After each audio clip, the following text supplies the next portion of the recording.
The Super Mario Galaxy movie is officially out, which means it's time to dissect and piece this movie apart, talking about all the Easter eggs, references, small and big things that they showed us within the movie. I will be completely detailing this movie from beginning to end, so of course, spoiler warning, and if you're watching this, you should know that. But if you do not want to see this yet and want to watch the movie first, maybe you're still going to go watch it this weekend, you can just save this video and come back after you watch the film to see if you caught any of the references. But thank you so much for tuning in. Before we get started, you guys have been flooding this channel with new subscribers. I cannot thank you enough. We are super close to our goal of 400k.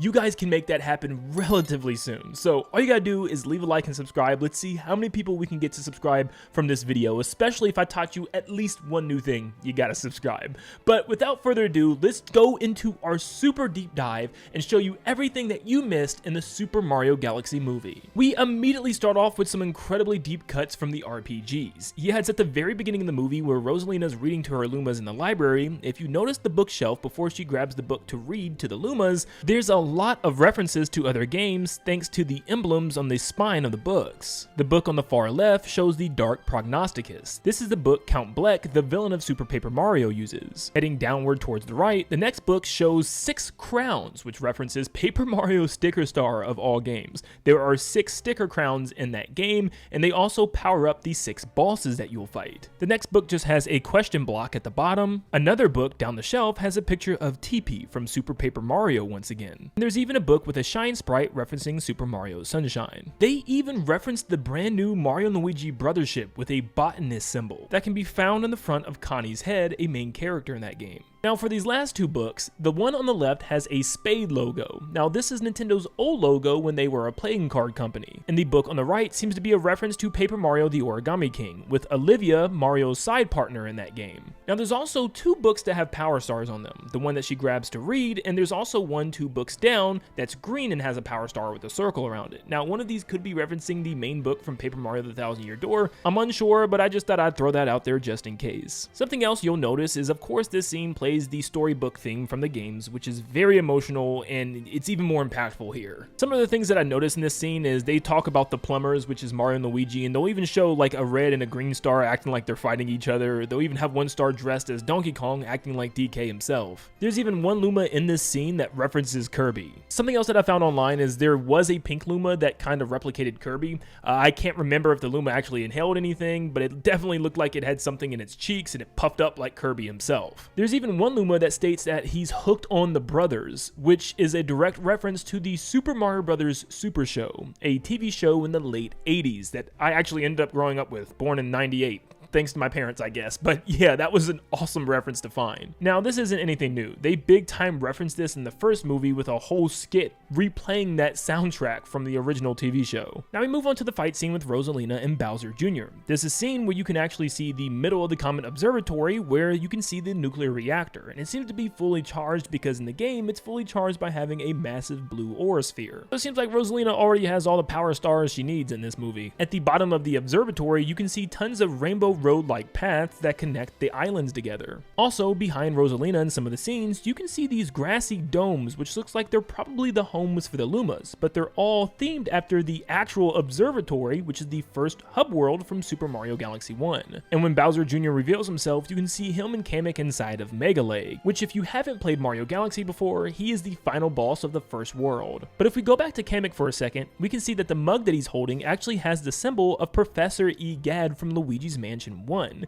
It's very much a shame that he's not in this movie, which he does have even more references later on. Now when they show Yoshi's backstory to getting to the Mushroom Kingdom, let me tell you, there's a lot here. On the top of one of the taxi cabs, there's a Game & Watch character holding something that almost looks like it's on fire. I know this one's really blurry, but one little girl's holding a green dinosaur that looks similar to Yoshi. Yoshi's wearing a hat with a big red apple, obviously referencing the Big Apple, the city of New York, but it also kind of looks like a red Yoshi fruit from the games. On the subway, you can see Pauline returning from the first movie on the back of someone's newspaper. Francis the dog and the owner returns from the first movie. At the fruit stand, you can see one guy looking around and licking the pineapple panels. The first movie had tons of Punch-Out references from the pizza place, but this one does it complete justice and brings it full circle, because Doc Lewis and Little Mac is in the scene where Yoshi's crossing the street. You can see Doc Lewis actually riding his bike in the front and Little Mac following behind him. Now this does not look like the first or even the modern version of Little Mac here. It looks like they went for his SNES redesign version for some reason, where he's actually tanner and he has blonde hair with bangs. And I can't tell, but it looks like he's wearing sunglasses here, and he definitely doesn't look ripped yet. Maybe this is before the training. That's why he's actually training here. He looks pretty scrawny here. Foreman Spike returns from the first movie in that same pizza shop, and also Yoshi has a Statue of Liberty memorabilia with him.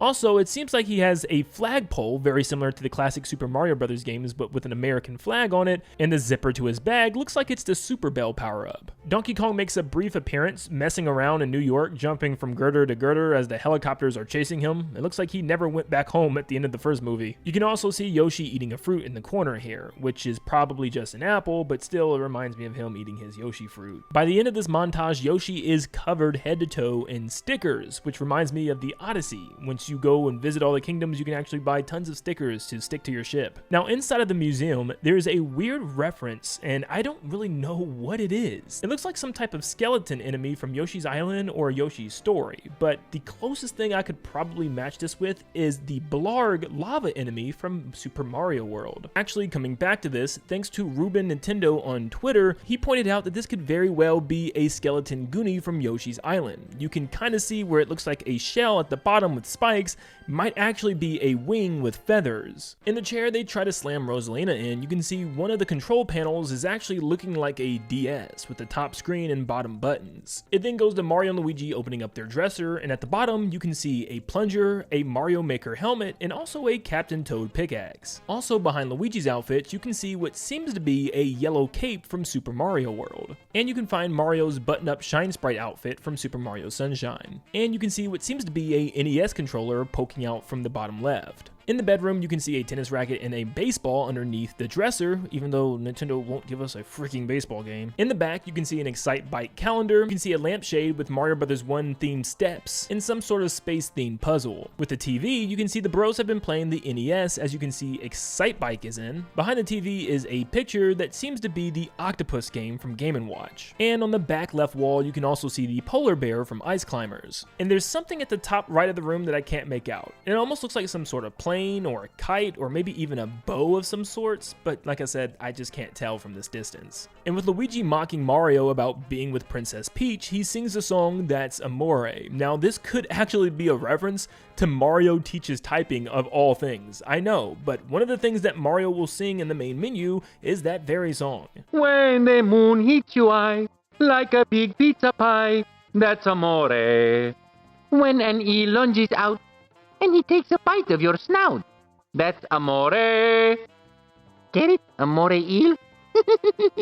I say the funny. Bowser shows off one of his paintings, and it shows him punching Mario, holding Princess Peach, stepping on a Goomba, and Rosalina and Luigi are holding his legs, and Luigi's even kissing his leg. Next up, they show us a world map of the Mario Brothers going around and helping out people in the Mushroom Kingdom. This overworld map is a direct reference to Super Mario World. It even has the blinking circle for the level they need to enter, and once they complete it, it turns into a red Mario flag just like the game. When they fight the Hammer Bros, they fight Mario and Luigi in the same formation as the games, with 2 rows of bricks, one on the top one and one on the bottom. When coming to help the Toad that dropped his ice cream, Luigi will actually do a spin jump onto the screen just like in New Super Mario Bros. And Super Mario World. Luigi will then give Mario an ice flower power up, which then he turns Luigi into a block of ice, just like you can in New Super Mario Bros. Wii. In the next scene, Luigi gets a frog suit from Super Mario Bros. 3. When he dives in the water, you can see bloopers, Cheep Cheep, and even urchins from New Super Mario Bros. In one area, we can see tons of rotating blocks from Super Mario World. You can see trees filled with Yoshi fruits, and you can see a Wiggler. This next area seems to reference the supermassive galaxy from Super Mario Galaxy 2, even though this seems to be in the Mushroom Kingdom and not in space this time. And when they return the Blue Toad home, they return him to a fire flower bed. And also going back to when the crew first enters Toast Arena, the village from Super Mario Odyssey, you can see a Micro Goomba walking inside of a Dry Bones mouth. Bowser Jr.'s UFO picks up Peach's castle in the same way it does in the games, just this time without using airships and chains to rip it up, it just pulls it up via a tractor beam.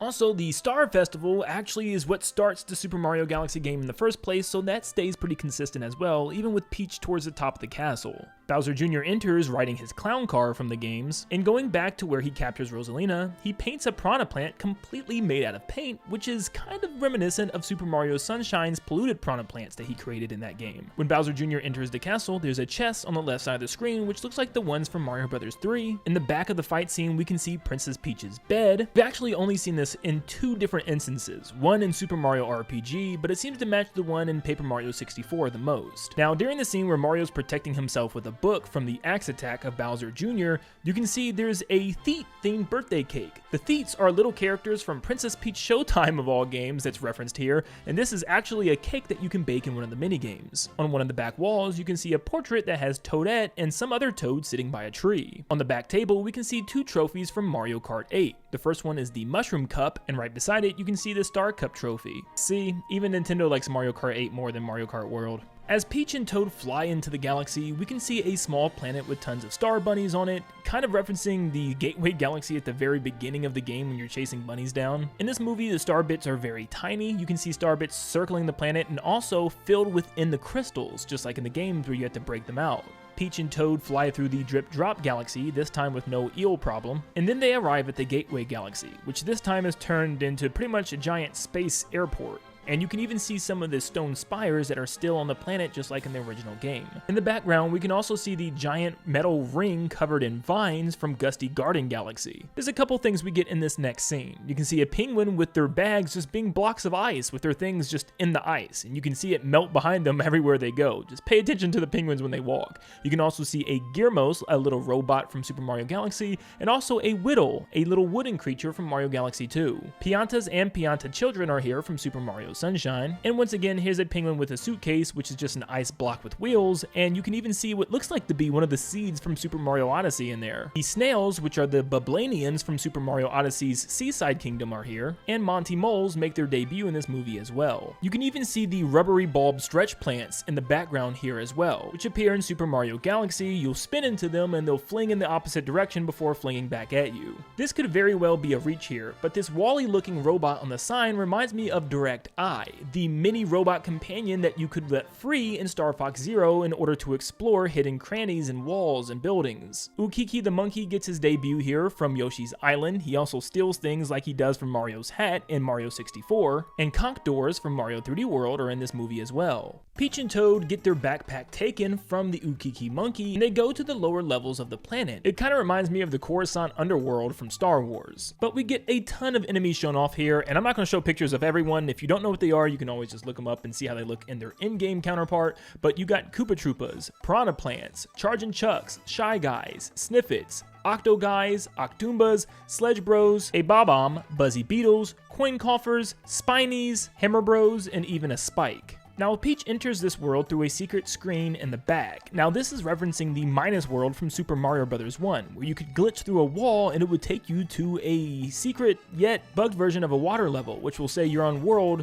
-1. Now, this bar's logo seems to be the rotten mushroom from Mario Maker 2. Back to the enemy scene, the Chargin' Chuck actually has a star bunny trapped in a cage, which is actually a Luma, so I'm surprised that Rosalina hasn't found it yet. Underneath one of the tables, you can see a cannon box from Super Mario 3D World. In the background, you can see a Phantom Mask from Mario Bros. 2. And you can also see a Spike hosting a game of 3-cup memory, and he's actually licking up the ball in one of the cups, being a cheater. And there's tons of more hologram references and sign references outside when you look at the city. You have a Nintendo 64 logo hologram above one of the buildings. You have a creepy dice block from Mario Party Star Rush, and also a coin bag. You have a picture of Spewart, a Brutal from Super Mario Odyssey. We then have a sign of what looks like the Boo Bell from Mario Party 2. You have multiple signs showing King Boo in the specific version from the Luigi's Mansion games. There's a projection of an item box from Mario Kart at the top of one of the buildings. There's a projection of the Koopaling Roy and its Roy Smooth Sounds logo from Mario Kart 8. And finally, there's a couple of signs with potion beakers on them from Mario Bros. 2. And we have a short clip of Bowser Jr. controlling the UFO. You can see a punching bag to the far right and his own little milkshake with his little Bowser themed cup. Next up, Peach and Toad enter a giant coin block for the casino. This could be a direct reference to Super Mario Sunshine. There is a casino at Serena Beach. Also, did you notice the doorway is Petey Piranha? You can also see another Mario Galaxy enemy, the Goom Beetle here. Some of the blocks have icons on them like a Super Leaf, a Double Cherry from Mario 3D World, and even a penguin suit from New Super Mario Bros. Wii. You can also see a 1-Up mushroom and a boomerang flower, and you can see a block with a Yoshi egg on the screen and also a Super Bell. Also, there's tons of coin blocks scattered all over this place. Here we get introduced to some Super Mario Bros. 2 characters, or technically bosses, that is, because this is Mouser, one of the bosses from the games that throws bombs. Birdo is here, but we don't need any further explanation for her. And Birdo fights Peach the same way she does in the game, by spitting eggs at her. And King Wart is here, the main villain from Mario Bros. 2. He even belches bubbles like he does in his boss battle, and the way Peach defeats him is putting a turnip in his mouth, the same way you had to defeat him in the game. You can see a table where some characters are playing cards. The Goomba is holding his cards in his mouth while trying to look at them, and the shy guy beside him is hiding a card in his mask. You can also see him hiding a bunch of chips underneath the table as well. We also get a couple more Mario Bros. 2 characters, like another boss being Claw Grip from that game, and also Peach has to fight off a bunch of ninjas. Toad gets the penguin power up from New Super Mario Bros. Wii, which allows him to kind of slide around the whole area on his belly, and above the bank areas you can see these giant crystallized statues of piranha plants, and they look like they're pulled directly from Super Mario Bros. Wonder. In some of the dance levels you will have these giant piranha plants hang from the ceiling and shine light out of the holes, which also are just filled with ninjas, so it makes sense. Also, the way the casino works is you can walk on any wall in this one giant cube, and there's some rooms that are just like this in Super Mario Galaxy where you can do the same thing. Also, the entire time in the casino it plays the instrumental version of Jump Up Superstar from Super Mario Odyssey. Bowser's airships from Super Mario Galaxy's intro and some of the stages as well makes a return, and throughout this scene it plays the airship theme, and you'll also hear various Bowser Jr. themes played as well. For instance, his theme from Super Mario Galaxy will play. Next up we go to the Honeyhive Galaxy from Super Mario Galaxy, and it looks pretty identical. Instead of having a giant hole in the wall where you meet the Honey Queen, it's now a giant doorway.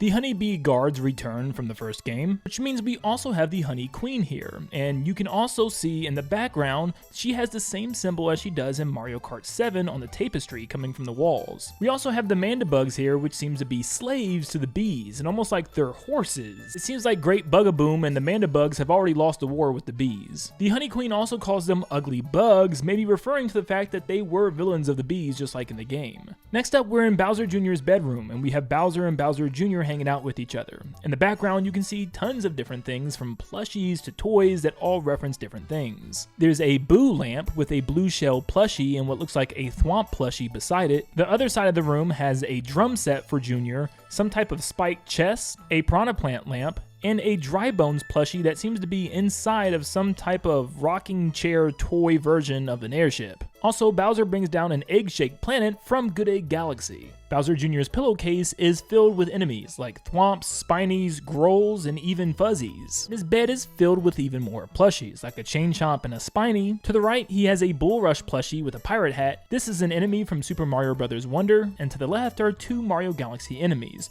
King Caliente from Super Mario Galaxy 1, and Gobblegut from Super Mario Galaxy 2. And yes, Gobblegut even has a giant red boil on him like he does in the game. I really wish I could get my hand on a plushie like this in real life. Back at the Gateway Galaxy, we have Olimar's ship, the SS Dolphin, but it's a tiny one, and it's filled with Pikmin for some reason instead of them being in their onion. Not sure what's going on here. I guess technically Olimar is tiny, but where the heck is Olimar at? We of course have Fox and the R-Wing here, his ship, and they even give us a little 2D animated cutscene of Fox and his entire crew, Slippy Toad, Peppy Hare, and Falco Lombardi. And yes, their big ship, the Great Fox, is here too. There's even a scene of Fox and his crew fighting a fleet of attack carriers from Star Fox 64, which is one of the first bosses in that game. There's also a glowing red planet beneath them, which looks like it could be the planet Solar. They even show an intermission of Slippy Toad coming in saying, "Hey, what's the big idea?" which seems to be a literal screen grab from Star Fox 64. And we can put the theory to rest that Star Fox and the crew all have metal feet. That is not the case, it's just boots, Toad confirms. And of course this whole time Fox's theme song plays. When Fox is piloting the R-Wing, he does tons of moves that you can do in the game. For instance, he does the barrel roll multiple times in this movie, and he even does a hard U-turn to go back to the mothership. His lock on target and his laser beam sounds are the exact same from the game, and he even fights the giant mothership by shooting the cannons underneath, which is the exact same thing that happens in Star Fox 64. On the planet Katina, you have to fight a giant mothership and help the Husky unit led by Bill in order to defeat it. And to take out the mothership, you have to take out the 4 hatches at the bottom. So the fact that there's literally 2 games with a mothership of Mario Galaxy 1 and Star Fox 64, this was a perfect way to include him in this movie. Bowser Jr. then opens up a wall filled with weapons, and oh boy, there's a lot. Going from left to right, we have a mace and 2 axes, followed by Flood from Super Mario Sunshine. It looks like he's been robbing EGAD of mugs, paintbrushes, and now even Flood. You can find 3 Bowser bombs along with Lemmy's bomb, one of the Koopalings. The center section gives us 2 NES zappers, 1 blue and 1 red, maybe themed after the red and blue Joy-Con. We also have the SNES Super Scope, which Bowser Jr. is going to use. We have a boomerang, which looks like the one from The Legend of Zelda. However, it could just be one from a boomerang, bro. In fact, we have another blue boomerang, which definitely is that type of boomerang. We also have 2 hammers, and one of them looks like it could belong to Morton the Koopaling. We have a red cannon box from Mario 3D World, and believe it or not, we also have the Poltergust 5000, which is the Poltergust vacuum from the second Luigi's Mansion. Yeah, Dark Moon's getting referenced. It even has the vacuum attachment with the flashlight one, and some other attachment at the top. I don't know if that's just for the vacuum as well, which it probably is. It even has a little trigger in order to work the light or the vacuum, so that's probably all it is, unless we're getting some type of new laser gun attachment in the future Luigi's Mansion. But Bowser Jr. goes with the Bullet Bill launcher, which is yet again another weapon that the Koopaling Roy would use. And then they decide to drop some crazy new lore on us, that Princess Peach and Rosalina are sisters. Yeah, that's not a thing in the game, so if you're questioning yourself and questioning what you've ever known, yeah, so am I. Next up, we see Bowser Land, which is a direct reference to Mario 3D World. There are tons of rides here, but it's impossible just to go off of some footage I got from the movie. For instance, there's a Thwomp Drop Tower. There's also some Luigi's Mansion themed ride with King Boo at the top, and a Piranha Plant Creeper coming out of the side of the wall. There's even a Growl themed Ferris wheel. What's funny is there's the other variant of King Boo, the non-Luigi's Mansion one, on another ride, which looks like it's a Ferris wheel of Boo's. This would be a reference to Big Boo's Haunt from Mario 64. Now we are at the third act and final part of the movie. We have the Comet Observatory flying towards Bowser Jr.'s planet, which is the same ending as Mario Galaxy 1 as him flying towards the center of the universe in order to save Peach. It even plays the same song from the Galaxy Reactor, the final stage of the game. Mario, Luigi, Yoshi, and Peach all jump into a launch star, it makes the same sound effect, and they even fly with little blue trails behind them. I don't have a picture of it, but in one of these scenes you can also see the pill-shaped planet from Good Egg Galaxy, and also from the Good Egg Galaxy, you can see the peanut-shaped planet that even has the little paths in it just like the game does. They will even fly through the lava planet from Freeze Flame Galaxy. When Bowser Jr. traps Mario and Peach in the gauntlet, he talks to them through a message block from Mario World. What's weird about this scene is Bowser Jr. is watching them on a screen. Mario and Peach are in 8-bit sprites, referencing Mario Bros. 1, but the world around them is referencing Mario World with 16-bit. And in this scene, he's controlling what's happening down in the pit below, kind of like Mario Maker, just slapping blocks and objects everywhere. And he's doing this on a control panel as if he's playing a video game. It has a joystick and tons of buttons. The buttons on the right are color-coded to the Super Nintendo controller, being red, blue, green, and yellow. Down in the gauntlet, you'll see lots of obstacles themed after Mario World, like giant blade saws or spikes, but in one of the scenes, the camera pans out and puts it into 2D. At the end of the scene, an army of Bob-ombs will come approaching, and it will actually play the Bob-omb Battlefield theme from Mario 64. And after Mario and Peach dodge all the obstacles, it will play the Flagpole Victory theme at the end of a level in Mario Bros. 1. Mario and Peach then face off against Bowser on a giant drawbridge. Now this is a direct reference to the Bowser fights against the very first Mario game, Mario Bros. 1, where you have to get to the other side and grab the axe in order to cut the drawbridge, and that's exactly what Mario does, dropping Bowser into the lava down below. Then Bowser crawls out of the lava as Dry Bowser, coming from New Super Mario Bros. DS. And then Bowser Jr. transforms into a Fury Bowser variant from Mario 3D World plus Bowser's Fury. And now we have the final fight. Mario does a spin jump, also like Luigi did at the very beginning of this video, and Yoshi throws an egg at Bowser like he does in Yoshi's Island. The three then use power-up transformations to fight Bowser and Bowser Jr. Mario gets the drill mushroom from Super Mario Wonder, and Luigi and Yoshi both get Mario Galaxy 2 power-ups, with Luigi getting the Cloud Flower and Yoshi getting the Blimp Fruit.